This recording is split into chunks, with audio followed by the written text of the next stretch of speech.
Hello everyone and welcome back to Matcap finance. आज और एक अच्छी कंपनी के क्वार्टर रिजल्ट्स आए हैं। क्वार्टर रिजल्ट्स मेरे एक्सपेक्टेशन के हिसाब से इतने अच्छे तो नहीं कहला जाएंगे, लेकिन कंपनी ने ठीक ठाक मैनेज कर लिया है।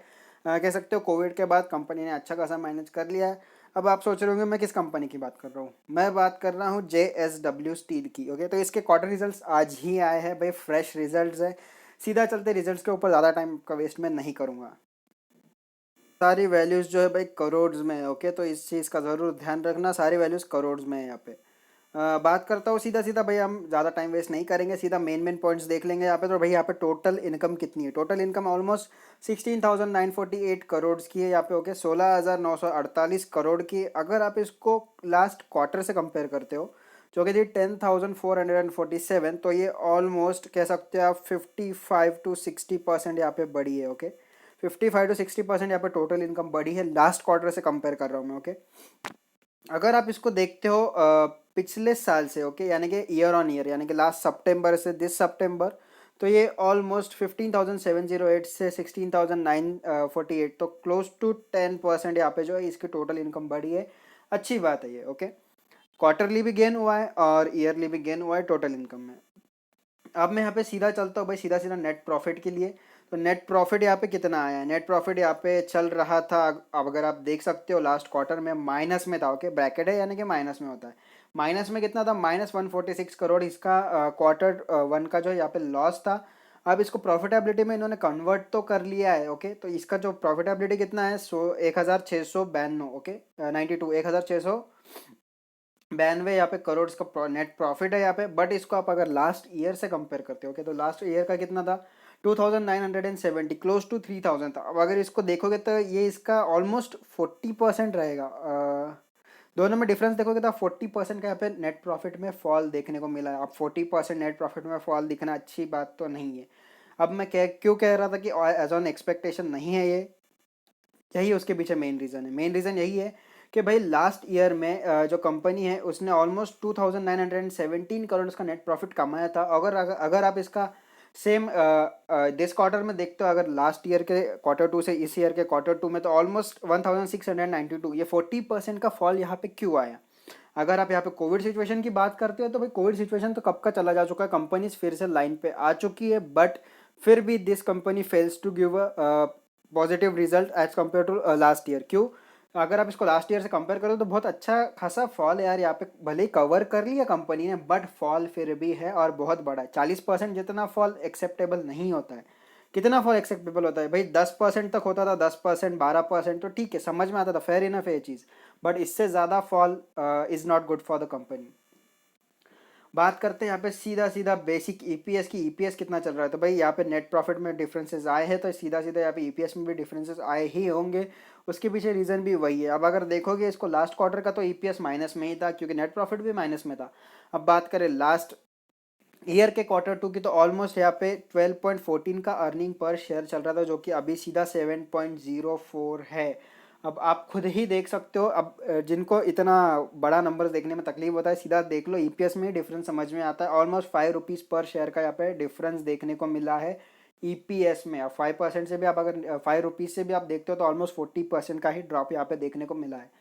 तो यही समझ में आ रहा है हमको, company is not doing good. अब इसके लिए एक ही मेजर पॉइंट बचता है जहाँ पे ये कह सकते हो आप प्रॉफिटेबिलिटी दिखा सकती है। किस में भाई? Chinese steel. ओके, अगर इंडिया चाइना को बैन कर देती है कि इंडिया में स्टील मत बेचो, तो भाई जेएसडब्ल्यू स्टील यहाँ पे कुछ प्रॉफिट जो है वो दिखा सकता है। अदरवाइज मेरे एक्सपेक्टेशन के हिसाब से स्टॉक परफॉर्म नहीं कर रहा है। ओके, अब भाई सीधा चलते हैं एनालिसिस के ऊपर। किस तरीके का इसका एनालिसिस है, लेना नहीं लेना वो हम आगे देख लेंगे। कितना भागा है आज? ऑलमोस्ट 1.31% माइनस में था। क्यों था भाई? क्वार्टर रिजल्ट ही इतने खराब आए हैं, तो क्या करेंगे। प्रॉफिट में प्रॉफिट तो हुआ है, लेकिन प्रॉफिट में फॉल भी तो उतना बड़ा है ना।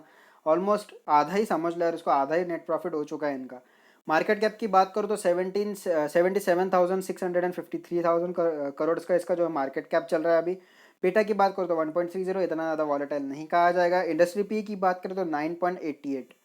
अब अगर आप इसको इंडस्ट्री पी से कंपेयर करते हो, इसका पी, तो इसका पी ऑलमोस्ट 20.97, हम इसको राउंड ऑफ करके 21 का कर देते हैं। अगर आप इसको इंडस्ट्री से कंपेयर करते हो, इंडस्ट्री के मुकाबले ये बहुत ही ज़्यादा कॉस्टली कहा जाएगा, ओवर प्राइस स्टॉक है, बहुत ज़्यादा महंगा स्टॉक है। ओके, तो अभी तो इसमें बाइंग करना पॉसिबल ही नहीं है, कोई बेवकूफ़ी होगा जो इसमें पैसा डालेगा अभी के सिचुएशन में। क्यों? ऑलरेडी इतना ज़्यादा रनअप कर चुका है यार, चार्ट पे देख ही लेंगे हम वैसे तो कितना किया है, बट इसकी ये फेयर वैल्यूएशन नहीं है as compare to balance sheet. Balance sheet के हिसाब से वैल्यूएशन निकलता है और इतना वैल्यूएशन ये डिजर्व नहीं करता है। ये मेरा ओपिनियन है। ओके, इस don't quote me on this, but ये मेरा ओपिनियन है, इसके ऊपर मुझे जज मत करना।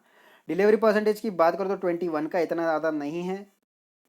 बात करते हैं स्ट्रेंथ और वीकनेस की, तो भाई 52 वीक हाई चल रहा है। ओके, ऑलमोस्ट 52 वीक हाई चल रहा है, पिछले एक साल में एक साल का हाई ये लगा चुका है। इंक्रीजिंग शेयर होल्डिंग और अभी प्रमोटर यहाँ पे उनकी शेयर होल्डिंग बढ़ा रहा है quarter on quarter. Book value भी लास्ट 2 ईयर से जो है इम्प्रूव होती जा रही है और प्रमोटर प्लेजिंग भी यहाँ पे कम हो रही है, जो कि एक अच्छी चीज़ है। भी अच्छा खासा है यहाँ पे, ऑलमोस्ट ठीक ठाक मोमेंटम लेके चल रहा है। बात करें यहाँ पे वीकनेसेस की, तो भाई ईयर ऑन ईयर ग्रोथ कम हुई है। जैसे मैंने अभी बताया आपको, लास्ट ईयर के प्रॉफिट, नेट प्रॉफिट से इस दिस ईयर का नेट प्रॉफिट आप अगर कंपेयर करो तो 40% का फॉल देखने मिला है। रिटर्न ऑन इक्विटी अच्छे से नहीं हो रहा है। रिटर्न ऑन इक्विटी आपको पता ही है भाई, इक्विटीज़ का जो फंड होता है कंपनी किस तरीके से यूज़ करती है। बात करें तो वो भी अच्छे तरीके से यहाँ पे कह सकते हैं आप परफॉर्म नहीं कर रहा है। इन्वेस्टर्स या क्रेडिट रेटिंग कंपनीज ने इसको दे दिया है रेड फ्लैग, यानी कि कंपनी कह सकते हैं अच्छे से परफॉर्म नहीं कर रही है। इसका सिंपल मीनिंग यही होता है। आप डीप में जाओगे तो बहुत मीनिंग निकलता है, बट एक मोटा मोटा एक आइडिया लगा लो कि भाई रेड फ्लैग दे चुका है, company is not doing good. Revenue profit दोनों कम होते जा रहे हैं यहाँ पे। नेट प्रॉफिट जैसे मैंने कहा क्वार्टर ऑन क्वार्टर कम होता ही जा रहा है, अगर लास्ट क्वार्टर से कंपेयर करते हो तो।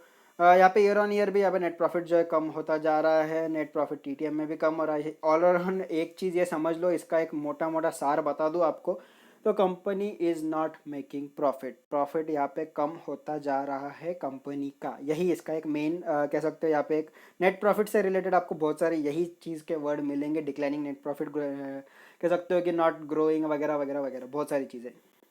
फाइनेंशियल ट्रेंड की बात करो यहाँ पे, तो ट्रेंड यार ऑलमोस्ट डाउन चल रहा है इसका। देख सकते हो आप, पिछले 3 साल से अच्छा खासा कह सकते हो रेवेन्यू जनरेट किया है जेएसडब्ल्यू स्टील ने। दिस ईयर भाई फेल हो गया यहाँ पे रेवेन्यू जनरेट करने में, ना ही उसने मेंटेन किया ना ही ग्रो किया, कम हो गया है उल्टा। अब यहाँ पे रेवेन्यू कम हुआ है तो ऐसा तो होगा नहीं कि प्रॉफिट उतना ही रहेगा। प्रॉफिट भी कम हुआ है, अच्छे खासे नंबर से कम हुआ है, क्लोज टू यहाँ पे 40%। वही नंबर फिर से आ रहा है यार भाई, 40% यहाँ पे फिर से लॉस हुआ है कंपनी का। प्रॉफिट कम हुआ है, ओके लॉस नहीं हुआ, प्रॉफिट कम हुआ है। सेम चीज़ देख सकते हो, पिछले 3 साल से कंपनी अच्छे से परफॉर्म कर रही थी, but this year is not going good. क्यों? चाइनीज स्टील, पता ही है आपको। अब आती है भैया यहाँ पे मेन चीज़ ये आती है कि बाकी कंपनीज किस तरीके से परफॉर्म कर रही है। अब JSW steel compare to Tata steel, जो कि ऑलरेडी बहुत ज़्यादा लॉस में है। टाटा स्टील के पीछे लॉस होने का एक मेन रीज़न ये भी है कि भाई यूके में जो टाटा की सब्सिडरी है टाटा स्टील को, आपको पता है क्योंकि टाटा पूरा स्टील डील के बारे में, वहाँ पे टाटा स्टील बहुत ज़्यादा लॉस फेस कर चुका है, इस वजह से ही वो इतना ज़्यादा अच्छे से डिलीवर नहीं कर पाता। बट जेएसडब्ल्यू स्टील का ऐसा तो कोई इशू है नहीं, फिर भी अच्छे खासे रिटर्न्स तो दिए है पिछले एक साल में, बट एज ऑफ नाउ मुझे नहीं लगता कि आज मैं उसमें पैसा डालूँ, आज यानी कि मंडे को। तो भाई मेरे हिसाब से इसके लिए कह सकते हैं एक नो रहेगा बड़ा वाला। बात करते हैं जिंदाल स्टील की, तो पिछले एक साल में 80% के रिटर्न्स दिया है। टाटा स्टील ने दिया है 5% और जेएसडब्ल्यू स्टील ने 38%। अब ये तीन दिग्गज स्टॉक है बस स्टील इंडस्ट्री के अंदर में, और ये तीन आपके सामने है, तो देख सकते हो आप। नंबर 2 पे आता है जेएसडब्ल्यू स्टील रिटर्न देने के मामले में। ओके, जिंदाल स्टील आपके लिए फिर भी एक बेस्ट चॉइस हो सकती है अगर आपको इन्वेस्ट करना ही है तो। बात करें प्रमोटर प्लेजिंग की, ऑलमोस्ट 11% की यहाँ पे प्रमोटर प्लेजिंग चल रही है, और टोटल शेयर्स है उनके पास 44% के। म्यूचुअल फंड बहुत ज़्यादा नहीं है, 2% ही है। डोमेस्टिक्स वालों के पास 5% है, फॉरेन वालों के पास 13% है, और अदर पार्टी जैसे कि हम जैसे लोग 36% है। तो यहाँ पे प्रमोटर प्लेजिंग भी बहुत ज़्यादा है, 12% जितना यहाँ पे प्रमोटर प्लेजिंग है, यानी कि प्रमोटर्स ने 12% शेयर्स बैंक में रखे या किसी को दिए हैं लोन के अगेंस्ट। ओके, उनको लोन चाहिए होगा तो उन्होंने एज अ सिक्योरिटी वहाँ पे शेयर उनके रख दिए, तो एक डाउन साइड है शेयर के लिए। बात करते हैं यहाँ पे एक वीक के रेटिंग की, तो 3 साल भागा है स्टॉक सेक्टर 5%, सॉरी 3 साल नहीं 3% भागा है स्टॉक सेक्टर, 5% भागा, और निफ्टी 1.5% भागा है। एक मंथ की बात करोगे तो ऑलमोस्ट 19.78 20% के आसपास भागा है, सेक्टर भागा है 15%, और निफ्टी भागा है 7.17%। एक साल की बात करो तो 44% स्टॉक यहाँ पे भागा है, सेक्टर भागा है 31%, और निफ्टी भागा है 2.81%। 3 साल के लिए देख सकते हो आप, इन्वेस्टमेंट के लिए जैसे मैं कह रहा था आप लॉन्ग टर्म के लिए इसमें इन्वेस्ट मत करना। क्यों कह रहा था, यही रीज़न है। पिछले 3 साल में सिर्फ 23% के रिटर्न्स दिए, सेक्टर ने -10 और निफ्टी ने 17%। 3 साल का परफॉर्मेंस कंपनी का अच्छा नहीं, जैसा मैं कहता हूँ क्लोज टू 100% होना चाहिए पिछले 3 साल का, तो company is very good for investing. क्यों, क्योंकि ग्रो अच्छे से कर पा रही है। पहले देख सकते हो आप लोग, कुछ ऐसा ऐसा चल रहा है यहाँ पे, और इस पीरियड में बहुत ज़्यादा रनअप हुआ है। ये मंथली चार्ट है जेएसडब्ल्यू स्टील का। बात करें वीकली चार्ट की, तो वीकली चार्ट में आपको एक चीज़ यहाँ पे समझ में आ रही होगी कि यहाँ पे एक अच्छे खासे क्रॉसओवर्स जो है बने हैं, मूविंग एवरेज है इसके, और मूविंग एवरेज इसको स्टिल बुलिश दिखा रही है। स्टिल मैं एक चीज़ यहाँ पे कहना चाहूँगा, क्योंकि स्टील कंपनी इसलिए बार बार स्टील भी बोल रहा हूँ मैं, थोड़ा सा ह्यूमर ठीक है चल जाता है।